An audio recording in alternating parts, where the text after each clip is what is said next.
சித்திரை மாதம் பிரம்ம முகூர்த்த பூஜை 3ஆம் நாள் தாங்க. இன்றைக்கி பார்த்தீங்கன்னா கொஞ்சம் ஏந்துக்க லேட் ஆகிடுச்சு. இன்றைக்கி 5 o'clock ஆகிடுச்சு நான் ஏந்து நிலவாசல் இப்படிலாம் பெருக்கி கோலம்லாம் போட்டு இன்றைக்கி கோலம் வந்து பார்த்திங்கன்னா சிம்பிளாக புளி வச்ச கோலம் தாங்க போட்டிருந்தேன். மழைலாம் தூறல் போட்டுகிட்டே இருந்தது. அதனால் மழை வருன்றதுக்காக நான் இன்றைக்கி கலர் போட்டு கொடுக்காம புளி வச்ச கோலம் தான் போட்டிருந்தேன். கோலம்லாம் போட்டு முடிச்சுட்டு மஞ்சள் குங்குமம்லாம் வச்சு இன்றைக்கி தீபம் வெளியே ஏற்றியாச்சு. வெளியே தீபம் ஏற்றிட்டு அதுக்கப்புறம் பார்த்திங்கன்னா நிலவாசப்படியில் மஞ்சள் குங்குமம்லாம் வச்சு கோலம் போட்டு அங்கேயும் பூவெலாம் வச்சுட்டு அப்புறம் பார்த்திங்கன்னா இன்றைக்கி சங்கட சதுர்த்தின்றதுனால விநாயகருக்கு அபிஷேகம்லாம் பண்ணி இன்றைக்கி விநாயகருக்கு அருகம்புல் சாத்தியிருந்தேன்.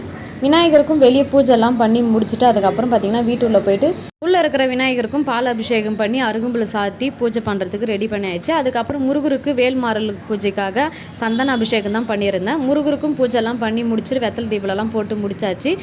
வீட்டில் வேல்மாறல் படிக்கும்போது நான்வெஜ் செய்யலாமா சாப்பிடலாமான்னு சொல்லி கேட்டுருந்தீங்க. படிக்கிறவங்க மட்டும்தாங்க நான்வெஜ் சாப்பிடக்கூடாது, வீட்டில் இருக்கிறவங்களுக்கு செஞ்சு தரலாம். இந்த வீடியோ பிடிச்சிருந்தா லைக் பண்ணுங்கள்.